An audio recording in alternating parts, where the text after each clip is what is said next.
The first time they called me ridiculous, I was 16 and standing under the flickering lights of the parish hall, my sneakers sticking to the old linoleum floor.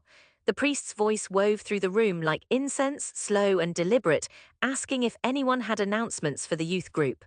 We were there every Friday, the same cheese sandwiches curling at the edges, the same worn bingo boards stacked by plastic chairs. My heart skinny, rabbit-fast, pounded as I stood up. I looked at my mother sitting stiff and disapproving near the wall. She had told me not to do this, that it wasn't the time, but I was 16 and didn't trust her worry. "I'm fundraising for a dance program," I said, voice cracking. "In the city for young dancers. If you'd like to help, let me know after." Silence, sandalwood candles flickered in red glass, then a cough, a snicker. Someone said under their breath, "Here we go again, the dancing delusions." My cousin Pablo, my mother's nephew, leaned forward. "Your father wanted you to go to trade school," he said not kindly. My uncle Louis laughed thick like motor oil. "Dance? What ballet? Maybe he wants to wear a tutu." Laughter tumbled after it. The priest gave a soft, insincere smile. "Perhaps Alvaro might consider helping us at St. Teresa's play. We could use his energy there." Everyone laughed on cue. My mother went white with anger or shame, I couldn't tell. I started to stammer a reply, but the room had already moved on. My words hung limp in the heavy air. Later, after chairs were stacked, I found my mother in the vestibule shoving our coats into a bag. "Why do you do this?" she hissed. "If you make a fool of yourself, they think I failed." She didn't look up. "It is ridiculous, Alvaro. In this family, no one cares about dancing. Only money." I stared at the yellowed wall, blinking back tears. She would not look at me. "You're obsessed," she said, quieter this time, "and everyone is tired." I don't remember walking home, only the sway of the streetlights and the cobblestones beneath my shoes. I put on my headphones, let the music bite against my ears, and danced along the deserted sidewalks, body loosening up and forgetting to hurt. Every step home was a step between shame and something hopeful, something I felt just under my skin, sharp as hunger. They stopped saying it outright after that. The laughter was smaller, hidden, trailing behind me in whispers or muttered at family dinners. "Do you really think you'll dance in Madrid?" Tia Mercedes would ask, sipping soup.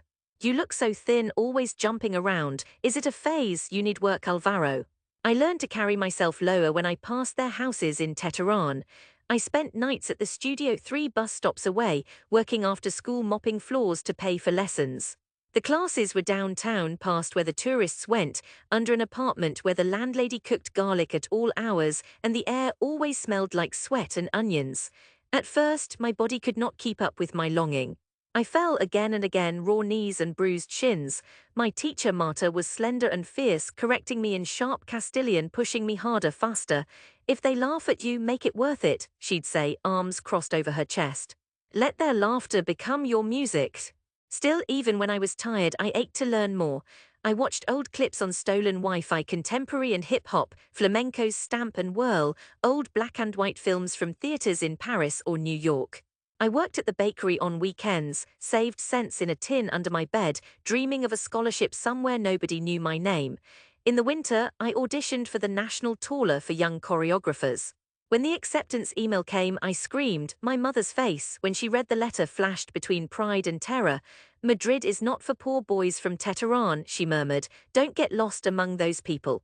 Remember who you are." I left on the morning train. She didn't come to the station.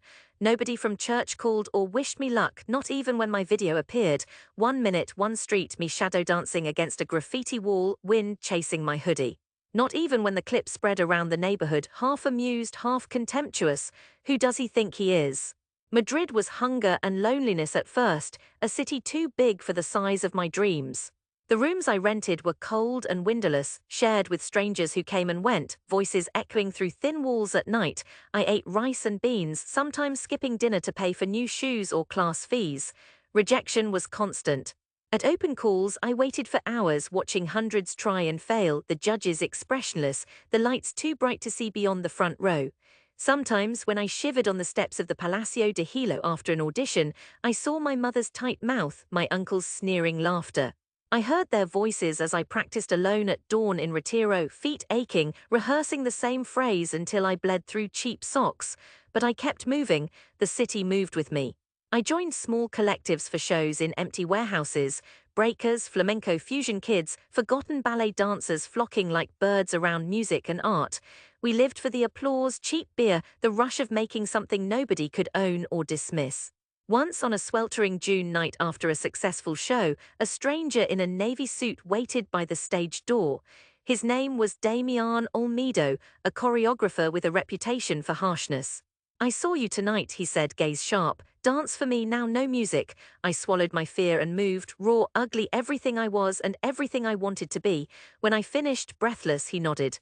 "Don't return to Teheran yet," he said. "Come to my studio tomorrow." Damian was brutal. He broke us down, pushed us past comfort. Most days I left crying, but I kept coming back. It was in his studio where I learned to choreograph for others, not just for myself, to see music in other bodies, to listen. Months blurred into years. I started to perform in bigger places, Teatro Español, fringe festivals, art centers. I led workshops in Malasaña, working with battered teens who reminded me of myself in the parish hall, nervous and dreaming. One rainy night after teaching, Damian called me aside. "I'm stepping back. Madrid needs new blood. People who still remember what it is to starve." His eyes searched me, sad and knowing. "Take what I built, change it, it's yours if you want it." I agreed before I could think, hands shaking. That night I walked home past the arguing bar crowds, the taxi horns, the scent of ozone and churros. I was no longer the kid mocked in the church hall. I was someone who had survived and created, scars and all. The first show with my name as lead was a disaster. The lights failed 10 minutes before curtain, 2 dancers got sick. I had to dance a solo, unrehearsed, in place of the missing pair. The audience was slim, friends, a few strangers, 2 critics. Still, when the beat started and the lights came back, I found something wild inside: grace, anger, the memory of my mother's frown and my uncle's jeers. I moved for everyone who had ever laughed. I moved for myself, for my city, for the cracked linoleum under the old parish hall. When it ended, applause filled the small room, echoing until it grew larger than the walls. 3 days later, one of the critics wrote, "Authentic, raw, Madrid's new voice." The phone rang, calls for new shows, magazine interviews, collaborations. I once thought rejection would kill me, but it had fed the fire. It had made me sharper, braver, unwilling to become small or silent. When the invitation came, a request to return to Teheran and run a workshop for the festival, my first instinct was to say no. Old fear rose, thick and bitter, but then I remembered Marta, "Make their laughter your music." I agreed. I called my mother first. She hesitated at my voice. "They still don't understand," she warned. "Don't expect their kindness." "I don't need kindness," I said, "just space to dance." The parish committee suggested the church hall. The irony was not lost on me. The posters went up: Alvaro Martin, choreographer of Madrid Homecoming Workshop. My face was caught in mid-motion, arms outstretched on cracked blue paint. As the festival day approached, I couldn't sleep. My hands shook when I walked into the hall to set up. The same cheap chairs, the same old bingo boards, coffee-stained and curled. But something had changed. I was not a boy anymore. I had survived cities, stages, heartbreak. The day began quietly. Kids shuffled in first, some nervous, others with the swagger I recognized from my own adolescence. Then the women, the mothers and aunts, standing in the back, arms crossed. Finally, in came the men: my uncle Luis, Pablo, even Tia Mercedes, not smirking this time but unreadable. At first, silence. I put on the music, a subtle, jazzy piece. I spoke, voice steady, welcoming everyone. My mother hovered at the back, face tense, hands clutching a rosary. We began. I taught the group basics: posture, breath, finding the rhythm in their feet. The kids picked up quickly, the older ones slower, some rolling their eyes but no one leaving. As the lesson warmed, laughter finally bloomed, small and real, mothers trying to spin and failing, kids helping each other, the room full of sound. After an hour, the organizers signaled that the festival director wanted a demonstration. I nodded, sweaty and calm. People lined the hall, my relatives and old classmates, neighbors who had once smirked behind my back, all eyes on me. I asked for silence. I positioned myself at the center, cracked linoleum underfoot. There was no stage, just me, the room, the ghosts of every humiliation, and every night I practiced alone. I danced, not just for them to prove something, but for myself. For every failure, every harsh word, my body was the proof. Every leap and turn held years of hunger, hope, stubbornness. I spun, shoulders dropped, chest proud, my heart in every kick, every line, every breath. At the crescendo I stopped, not in a pose, but loose, open, vulnerable. I looked up. The room pulsed with silence, then applause erupted, not small, not mocking, full, reluctant perhaps from some. My Uncle Louis clapped slow at first, but he did not stop. Pablo looked away but did not leave. My mother wept quietly in the back, hands pressed to her chest. The festival director came forward.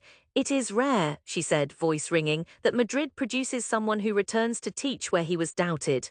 Today Alvaro Martin is not just a dancer, he is our own." An old woman pushed through the crowd, my mother's cousin who had once called me selfish for my dreams. She took my hands, her palms hot and rough. "Don't forget us," she said simply. "Don't let Madrid swallow you whole." Days blurred together. The young dancers stayed after each workshop, hungry for more, asking for advice, help, music. The parish hall filled each afternoon with sound and sweat, light slanting through dirty windows. My mother volunteered to help, unfolding chairs, learning the names of my students, offering bread and bottled water. Some evenings my uncle sat by the door silent, watching the lessons. Once as we packed up he spoke. "You didn't give up." He peeled an orange, juice running down his knuckles. "I was wrong," he said, barely above a whisper. "I'm glad you're here, even if I don't understand." At night, alone in my childhood room, I laid on my old bed, window open to the cool air. The city hummed, distant traffic, kids shouting, someone playing too loud reggaeton. My chest felt lighter, the knot of old shame unwinding, breath by slow breath.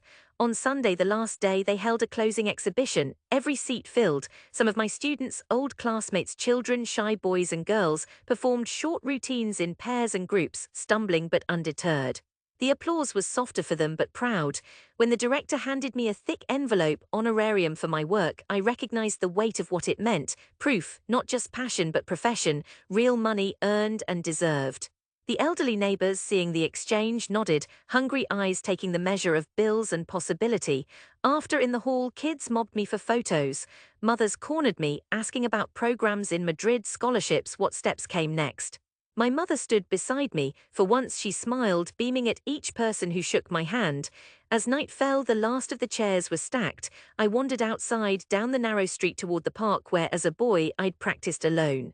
The sky glowed lavender, cool with the promise of rain. My body remembered where I had started, every stone beneath my shoes. Standing under the lamplight, I let the night air fill my chest. The laughter from the church hall floated out, mixed with music, hope, memory. I knew Madrid was still waiting, less cruel now maybe, but demanding as ever. But tonight here I'd come home. I walked back, not hurried or hunched. People watched from their windows, some waving, some just watching. I was not the boy they scorned, but I carried the same stubborn heart. Tomorrow I would catch the fast train back to Madrid. The studio would wait, my own students hungry to learn, the city wide and alive. But tonight, Teheran belonged to me, and for the first time it felt enough.